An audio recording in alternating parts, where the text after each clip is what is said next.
सारे मजहब धर्म की ईजाद में, धर्म की खोज में खड़े हुए हैं। निर्मल मन का आचरण सत धर्म है। जो निर्मल मन के द्वारा जो किया हुआ आचरण है, रहनी करनी है, वही सच्चा धर्म है। तो मतवादी जाने नहीं तत्वादी की बात, जैसे उल्लू मछिया कहे दिवस होगा। उल्लू मछली जानते हो, एक बार उल्लू सवेरा प्रभात हो रहा था, एक वृक्ष पर आके बैठा। जैसे बैठा उसमें गिलहरी थी, गिलहरी घबराई। जैसे गिलहरी इधर उधर घबरा के हटी, उल्लू ने पूछा केवे गिलहरी, ये बता इस वृक्ष पर अब रात होने जा रही है, हमारी रात सही तरीके से नहीं हो जाएगी। गिलहरी कहती है उल्लू चाचा आप क्या कह रहे हो? आप कह रहे हो रात होने जा रही, अब प्रभात होने जा रहा है, अब दिन निकलने वाला है, अब प्रभात होगी, दिन होगा, आप कहते हैं रात होने जा रही। उल्लू क्या कहता, चुप गिलहरी, छोटी मोह बड़ी बात, छोटी मोह और बड़ी बात करती है, रात्रि होने जा रही है और जो कहती दिन होने जा रहा। ये क्या है? मतवादी जाने नहीं तत्वादी की बात, जैसे उल्लू मछिया कहे दिवस होगा। मतवाद के संबंध में छोटी सी बात को दिख रहा है। एक जगह नदी के किनारे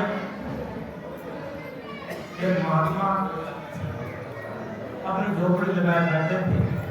वो गाना नशेड़ी थे, नशा पान करते थे।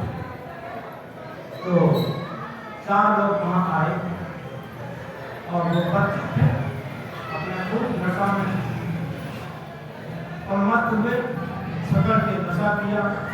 नशा करने के बाद 4 लोग विचार करने लगे कि हम लोग चलते हैं, रात्रि का समय है और चांदनी रात है। चांदनी रात में नदी के किनारे हम लोग हैं और चलते हैं, आज नौका विहार करेंगे, नौका पर बैठ करके नौका में यात्रा करेंगे। चांदनी रात है, शीतल शीतल मंद मंद हवा चल रही है, कितना सुंदर वातावरण है।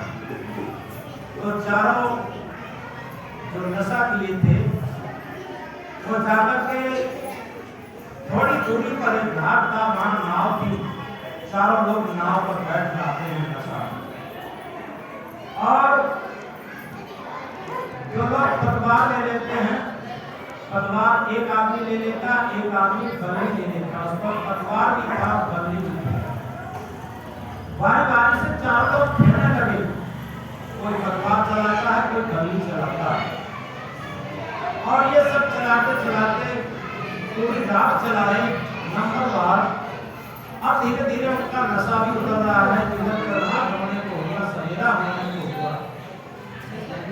तो उन्हीं में से एक व्यक्ति ने पूछा, एक व्यक्ति ने कहा कि भैया हम थोड़ा उतर के देख लेते हैं कि हम लोग कितनी दूर निकल आए, रात भर नाव उठे, आगे किनारे पर पहुंच करके देखते हैं कितनी दूर निकल आए। एक आदमी नाव से उतरता है, जैसे ही उतरा तब तक कुछ प्रभाव नहीं चुका था, कुछ दिखाई देने लगा था, और जैसे ही उतरा वो हंसने लगा, एकदम खिलखिला के हंसने लगा। और उस पर 3 लोग जो सवार थे वो सोचते हैं क्या ये पागल हो गया, क्यों हंस रहा भाई, ये तो कुछ बताता नहीं, कितनी दूर चले आए। उसने कहा हम ही नहीं हंस रहे, अगर तुम लोग उतरोगे तुम भी हंसोगे। अब उसमें से दूसरा आदमी उतरा, और जैसे ही दूसरा आदमी उतरा वो भी हंसने लगा। अब जब वो भी हंसने लगा और कोई कुछ बताता नहीं, जब दोनों लोग 2 लोग रह गए, 2 नीचे हैं, दोनों हंस रहे हैं और कुछ नहीं बता रहे। तो जो नाव पर दोनों लोग रह गए, उन्होंने कहा भैया हंसते क्यों हो, ये क्यों नहीं बता रहे, कोई तो नीचे उतर जाता भाई हंसने लगता, ये नहीं बताता कितनी दूर निकल आए। उन्होंने कहा तुम उतरोगे तुम भी हंसोगे। अब तीसरा आदमी उतरा, वो भी हंसने लगा, बड़े ताज्जुब की बात। अब चौथा आदमी जैसे उतरा और चारों आदमी हंसने लगे। चारों आदमी हंस रहे हैं, हंस करके ताली पीट रहे हैं, अपना माथा ढोक रहे हैं। क्या बताएं, हम लोग रात भर परिश्रम किए, पसीना बहाए और यात्रा करते रहे, लेकिन हमने नाव को तो खूंटा में से तो खोला ही नहीं। अब जब नाव को खूंटा में से खोला नहीं तो यात्रा कहाँ हुई? यात्रा तो बिल्कुल नहीं हुई। जहाँ बैठे थे, जहाँ चले थे, वहीं पर खड़े हैं, इसलिए हम लोग हंस रहे हैं। ये वहाँ की कथा नहीं, वो यहीं की कथा। क्योंकि यथार्थ में जब तक हम केवल मत संप्रदाय से लेकर और मन की मान्यताओं से लेकर के ये घोटे से रस्सी नहीं खोलेंगे, बंधन नहीं खोलेंगे, तब तक निश्चित है हमारी आध्यात्मिक यात्रा नहीं होगी। क्योंकि भौतिक यात्रा और आध्यात्मिक यात्रा में अंतर होगा। भौतिक यात्राएं सब चलकर के मिलती हैं और आध्यात्मिक यात्रा रुक कर के मिलती है। जितना स्थिर हो, जितना शांत हो। भौतिक यात्राएं सब जितना तीव्रगामी वाहन अपनाएंगे उतनी जल्दी पहुंचेंगे। सतगुरु कबीर साहब ने कहा, दौड़त दौड़त दौड़िया जहाँ तक मन की दौड़, दौड़ थकी मन फिर भया बस ठौर की ठौर। पूरे जीवन दौड़ते रहे, पूरे जीवन चलते रहे कि हम बहुत दूर यात्रा में निकल आए, बहुत आध्यात्मिक यात्रा में निकल आए, लेकिन अगर सही तरीके से पूछा जाए, जिस दिन हमारे खोपड़ी का नशा अहंकार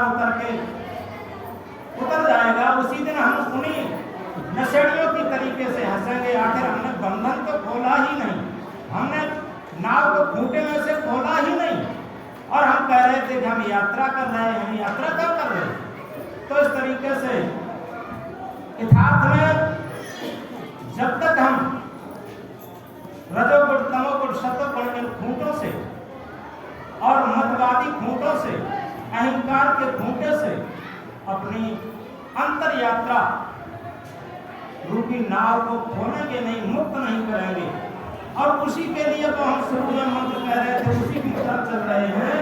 क्या था ये गाथा? जान भूत जड़ हो रहे बर्तन निर्गल हो, कबीर का संत का बना ये बंधन खोलने का तरीका, ये खूंटे में से रस्सी खोलने का तरीका है। तो आए इस बात को हम अब गहराई से समझें कि हम मतवादी और तत्ववादी क्या होता है। मतवादी और तत्ववादी को समझेंगे, जो भी हमने बताया था। मतवादी जाने नहीं तत्ववादी की बात, जैसे उल्लू पक्षिया कहे दिवस पूरा, उल्लू पक्षी है इनको ही रात कहता। ऐसे मतवादी क्या होता है और तत्ववादी क्या होता है, इसे हम समझें। एक जगह एक गांव में एक साधु पहुंच गए। शाम का टाइम था, दूर यात्रा से साधु चल के पहुंचे थे। वो सोच रहे थे इस गांव में कहीं पिकनिक की जगह मिल जाए, कहीं कोई मंदिर हो, कोई आश्रम हो। बोलो सतगुरु कबीर साहब की जय। बैठना सभी लोग पीछे। बोलो सतगुरु कबीर साहब की जय।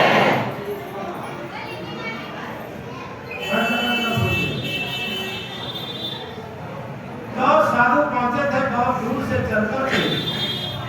सोच रहे थे इस गांव में हमें कोई रुकने की जगह मिल जाए, कोई मंदिर हो, आश्रम हो या कोई घाट हो।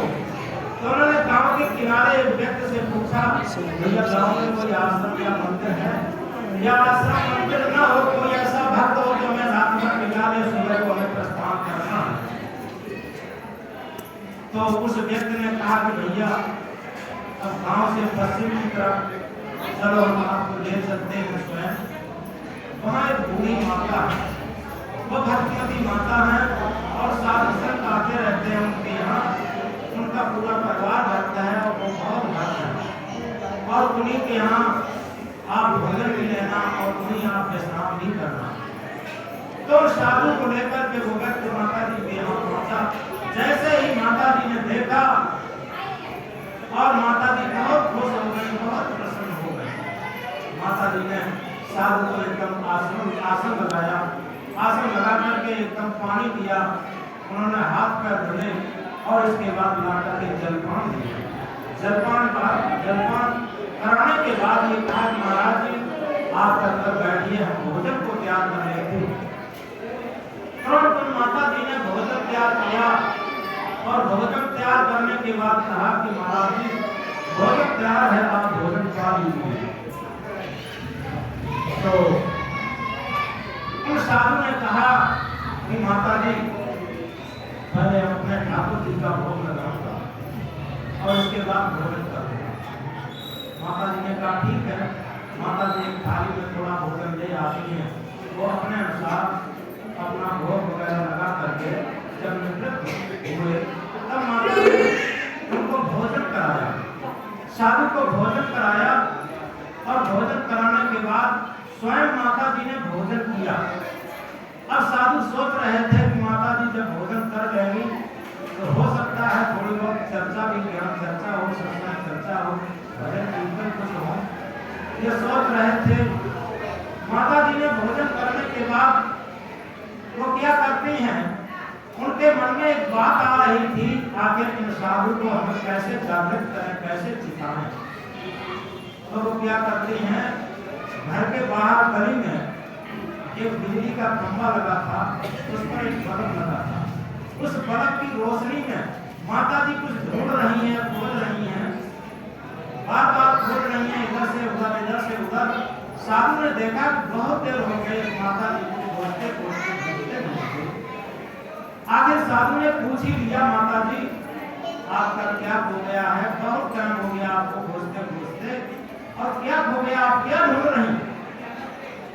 तो माता जी ने कहा कि महाराज जी, एक हमारे कपड़े सिलने की एक छोटी सी सुई थी और वो कमरे के अंदर खो गई है, उसे हम बाहर लाइट, बल्ब की लाइट में खोजने के लिए सड़क पर निकली हूँ और उस सुई को खोज रहा हूँ। वो सुई हमारा बहुत काम करती थी।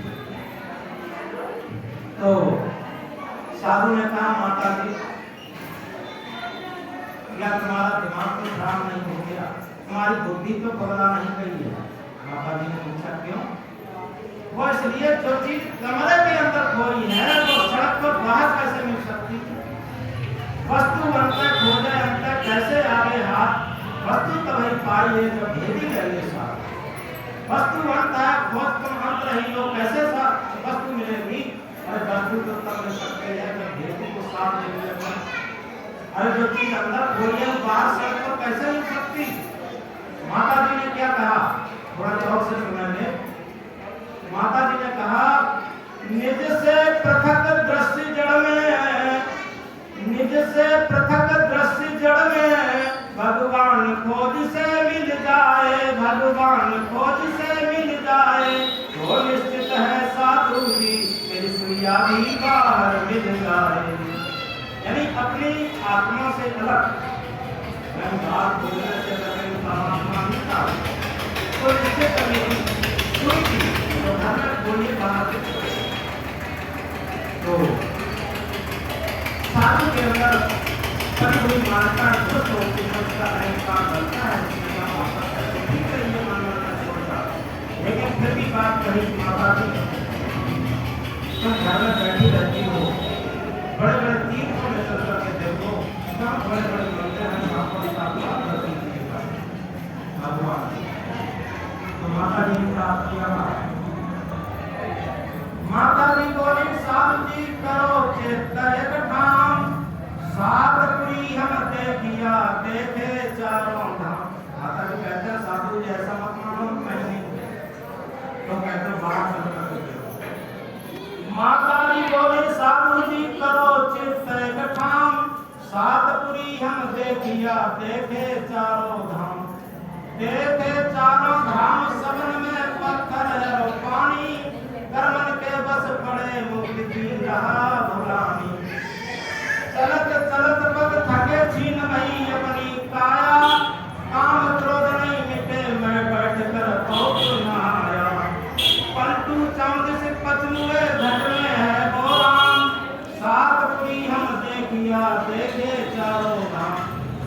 माता जी कहते हैं मैंने सातपुरी और चारों धाम सब कुछ देखे और पलटू चांद से पचनुए घट में है वो राम, सातपुरी हम देखिया देखे चारों धाम। जिसे हम बाहर ढूंढते हैं, जिसे कभी साहब ने कहा कस्तूरी कुंदर बसा कर ढूंढे बनवाए, ऐसे घटकर राम है दुनिया जानत जो जन्माही तेज है फिर जन्म में आप, तेरा साईं को तुम्हें जाग सके तो ये भारत में हमारा साईं, हमारा साहेब हमारे अंदर विराजमान है।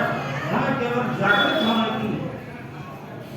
होने की स्थिति की जरूरत है, और जब तक हम जागृत नहीं होते हैं तब तक हमें पता नहीं रहता।